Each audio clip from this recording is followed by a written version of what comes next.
Hello दर्शकबिन नमस्ते। हाम्रो युट्युब च्यानल रेसन बाबुमा हेर्न सक्नुहुन्छ। यो हाम्रो चिकन फ्राई राइस यसरी बनाउँछौँ हामी।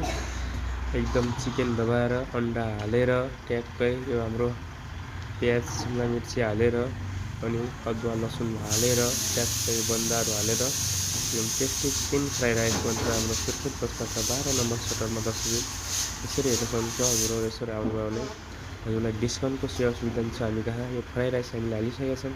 यसमा हेर्न सक्नुहुन्छ नुनहरू, पुष्टि मसलाहरू, चिकन मसलाहरू, त्यहाँ हाम्रो सोया ससहरू, त्यहाँ हामीले चिल्ली सस पनि हाल्छौँ दर्शकबिन। यसरी चिल्ली सस हाल्यौँ। त्यहाँ हाम्रो भेनेगर पनि हाल्छौँ दर्शकबिन। यो भेनेगर हालिसकेका छौँ। हेर्न सक्नुहुन्छ हजुरहरूले। अब यसलाई चटनी सिजन चटनी आफ्नै हातले बनाएर अर्ग्यानिक दर्शकबिन यसरी मजाले 10 मिनट त्यसलाई फ्राई गर्नुपर्छ। मजाले फ्राई भइसक्यो भने यो हाम्रो ट्याक्कै एकदम टेस्टी चिकन फ्राई राइस हुन्छ। चिकन पनि दबाएर आउँछ। सुर्खेत बसपाका 12 नम्बर सटक खाना नास्ताको सुविधा पनि छ हामी कहाँ। हजुर हेर्न सक्नुहुन्छ यो मासु चिकन दबाएर हालेका छन्। यसरी हेर्न सक्नुहुन्छ दर्शकबिन।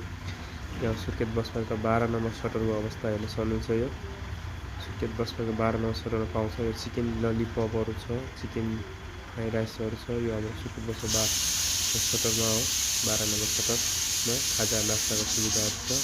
यो हाम्रो झुसिलो चिकन मोमो छ दर्शकबिन। यो हेर्न सक्नुहुन्छ। रेसन बाबुको युट्युब च्यानलमा लाइक सब्सक्राइब कमेन्ट पनि गरिदिनु होला दर्शकबिन। हेरेर साथ दिनु होला हजुरहरू भन्न चाहन्छु। यो चिकन मोमोहरू छ एकदम झुसिलो हेर्न सक्नुहुन्छ दर्शक भाइ।